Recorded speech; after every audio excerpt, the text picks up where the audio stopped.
Guten Abend, liebe Zuschauerinnen und Zuschauer und herzlich willkommen zum heutigen Panorama, moderiert aus Zollikofen. Heute haben wir folgende 4 Beiträge für euch in der Sendung. Die Neueröffnung vom Restaurant Freienhof, der 100. Kranz vom Kempf Bernhard, erste Mal am Rox am See und Neues aus der Mühle Hunziken. 2 Jahre lang ist im Hotel Aare in Thun und dem zugehörigen Restaurant umgebaut worden. Im Restaurant Freienhof gilt ab jetzt darum volle Kraft voraus. Der Patrick Schmid hat im neuen Restaurant sich ein Bild über die Einrichtung, die Menschen und die Speiskarte gemacht.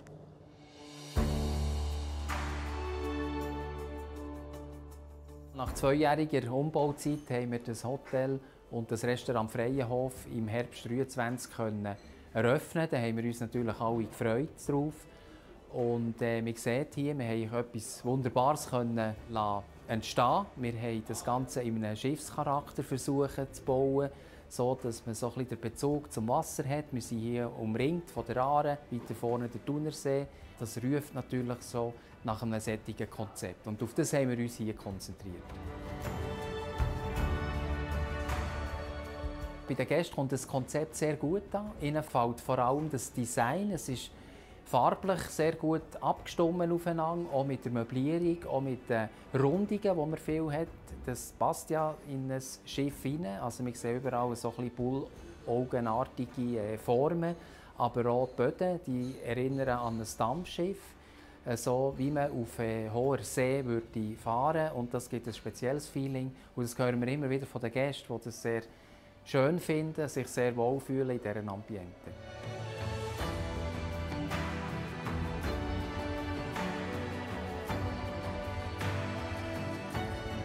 Wir bieten eine Küche mit frischen Produkten aus der Region, wo Tradition und Moderne aufeinander trifft. Wir haben eine sehr schöne Karte, wo haben wir zum Beispiel handgeschnittenes Rindstatar oder Egli-Knusperli mit Remouladesauce.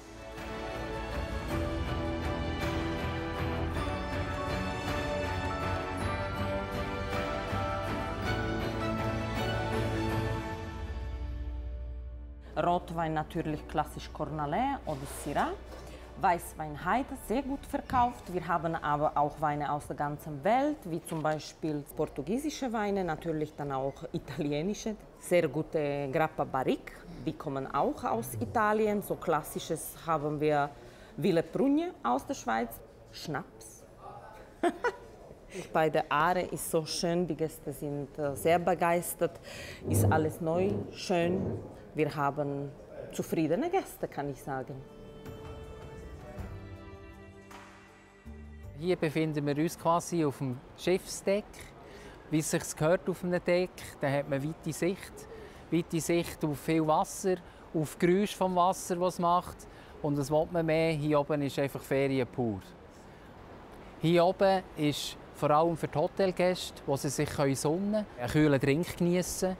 Man kann aber auch hier oben ein kleines Event machen, ein Apéro für eine Gruppe, für einen Hochzeitsanlass beispielsweise, einen Familienanlass oder sonst eine Feier.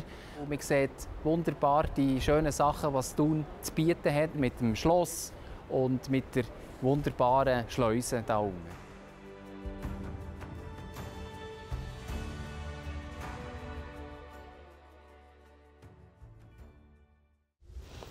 Der Sieger vom Brüni geschwingt heisst Reichmut Pirmin. Doch auch ein Thuner Eidgenoss hat Grund zum Feiern. Der Kempf Bernhard hat nämlich seinen 100. Kranz erschwungen. Am Jordi Gabriel ist er nach diesem Erfolg Rede und Antwort gestanden. Bernhard, zuerst mal herzliche Gratulation zu diesem 100. Kranzsieg. Wie fühlt man sich so nach so einem Erfolg? Ja, gut, ja. Ich glaube, das ist das Einzige, was man sagen kann. Ja. Beschreib mal so deine Gefühle, wo du am Schluss, im 6. Gang, die Gegner auf den Rücken gedreht hast und das klar ist worden. Was ist dir da durch den Kopf gegangen? Ja, ist noch schwierig zu sagen. Ja. Einfach gewusst, dass es reicht. Ich glaube, das Gefühl, ja, so richtig realisieren tut man es vielleicht erst ein bisschen später, eben der 100. Wie viel Zeit eigentlich da dahinter steckt, wie lange wir da dabei sein müssen. Und ich bin einfach im letzten Gang bin ich froh, hat es gelangt. ich sage, ob es jetzt der 100 war oder nicht, ich war froh, dass es gelangt für den Kranz. Darum, ja. Wenn man jetzt heute den Tag mal gesamthaft anschaut, am Morgen war es ein bisschen harziger und am Nami ist es wirklich von Sieg zu Sieg gegangen. Wie hast du diesen Tag heute erlebt, abgesehen vom Kranz? Ja, ich bin sicher eigentlich guten Mut, das sage ich jetzt gekommen, mich gut gefühlt und dann auch am Anfang ehrlich das Gefühl gehabt, es tut mir nichts, ich wusste, was es geht. Und dann der Start, ich sage jetzt ja, Kramer ist gut, aber man hat sich den Start anders gewünscht.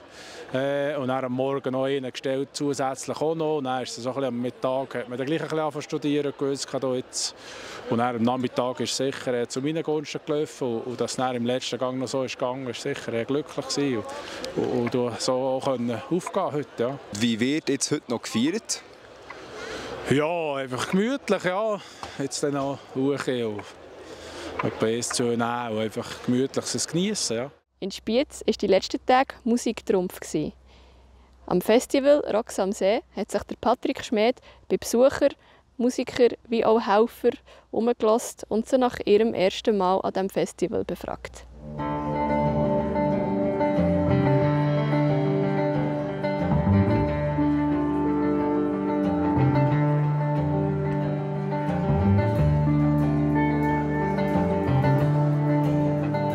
Was meinst du denn mit was beim ersten Mal anders in den Sinn kommt? Also das Schöne als Musiker ist, ich darf ja jetzt schon seit über 30 Jahren Konzerte spielen, ist, sich auf Momente einzulassen. Ich freue mich zum Beispiel gleich, wenn ich spiele, draußen den See zu sehen. Ich liebe Wasser. Ja?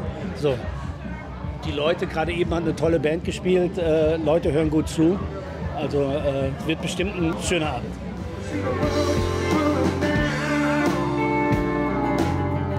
Es ist ein cooler Platz, es kommen so viele Leute zusammen, von der Ortschaft, aber auch ein bisschen von weiter her.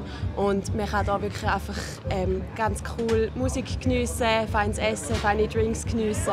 Es ist einfach für 3 Tage einfach ein schönes Festival. Ben, wenn du zuerst mal auf einer Bühne stehst, die du noch nicht kennst, wie du das morgen machen willst, ist man da nervös? Hey, ich glaube, es kommt gar nicht auf die Bühne drauf an, sondern auf die Leute, die vor dran stehen.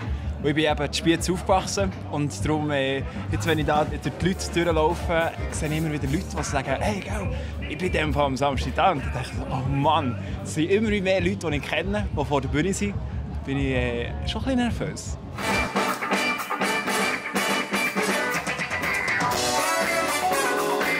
Ja, ganz genau, zum ersten Mal. Und was ist dein Eindruck? Also das Ambiente ist mega schön, die Gegend, alles. Die Leute sind mega freundlich und die Musik war mega. Aber ich weiss ehrlich gesagt den Namen noch nicht. Ich musste da noch ein bisschen nachschauen, wie die geheissen sind, aber die verfolgen auf jeden Fall noch. Ich merke einfach, da ist ein Festival, wo viele Leute mit Herzblut dran arbeiten. Deswegen freue ich mich einfach, weil ich weiß, es ist eine tolle Technikfirma da. Wir wurden wunderbar Backstage behandelt und haben leckeres Essen bekommen. Also alles entspannt. Er hat noch Geburtstag gehabt. Zum ersten Mal beim Rocks am See? Ja, es hat schon mehr Bereich gehabt. Das ist gegen Ende Juli, ist halt so ein Tag, wo sie auch bereichen. Wir haben auch Leute, die hier arbeiten, aber für denen ist niemand, der zum ersten Mal dabei ist. Wieso? Nein, wir haben ein gutes Team, arbeiten alle miteinander zusammen und dann fahren wir mit den gleichen Leuten weiter. Das Team ist bereit.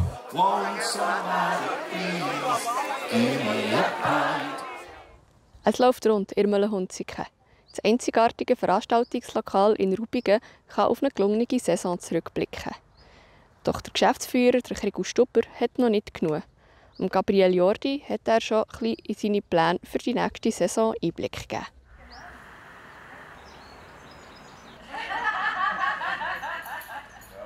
Krigu, merci vielmals, nimmst du dir kurz Zeit. Wir schauen heute zurück auf die Saison vor Mülli.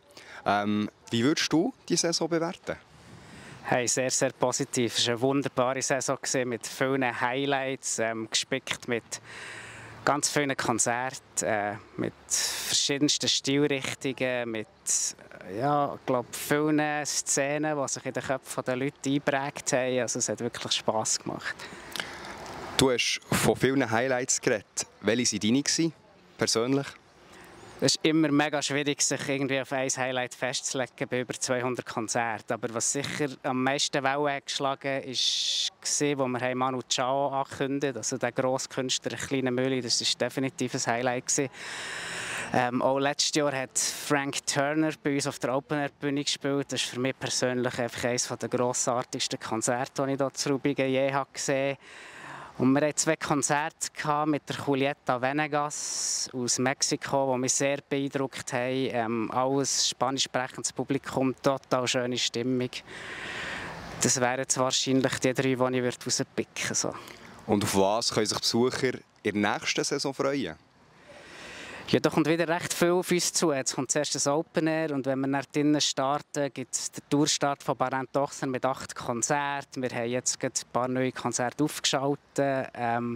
Jack Savaretti zum Beispiel, wo es noch ein paar Tickets gibt. Emiliana Torini, ganz viele. Es sind über 100 Konzerte, die jetzt schon angekündigt sind. Und es hat, glaube ich, schon die eine oder andere Perle drunter. Ja.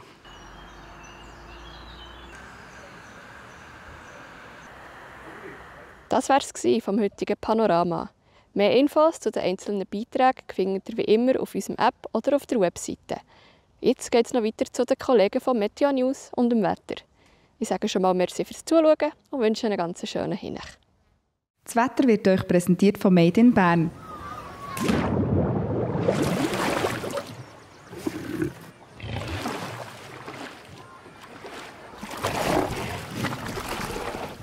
Bärenstarke Sommerferien.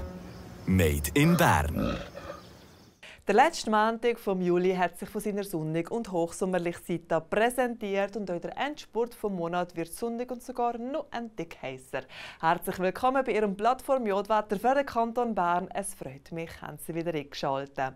Wir befinden uns innerhalb vom recht ausgeprägten Hochdruckrücken. Es erreicht uns trockene und heiße Luft. Nach einer sternenklaren Nacht starten wir sonnig in den Dienstag. Es zeigen sich höchstens ein paar Schleierwolken und die Morgentemperaturen liegen bei rund 15 bis 17 Grad, also gut, um nochmal durchzulüften, denn es gibt einen heißen Dienstag. Es geht sonnig in den Nachmittag weiter mit durchziehenden Schleierwolken. Im Oberland zeigen sich dekorative Quellwolken.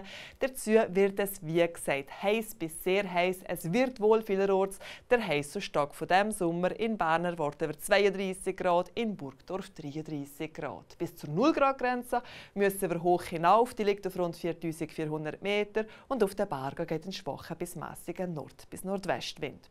Ja, in der letzten Tag vom Juli wird recht sonnig und heiß. Am Nachmittag haben wir besonders in den Bergen einen steigende Regen- und Gewitterneigung. Und für unseren Nationalviertag am Donnerstag sieht es aktuell danach aus, dass es teilweise sonnig wird. Zum Teil können aber auch ein paar Regengüsse und Gewitter dabei sein.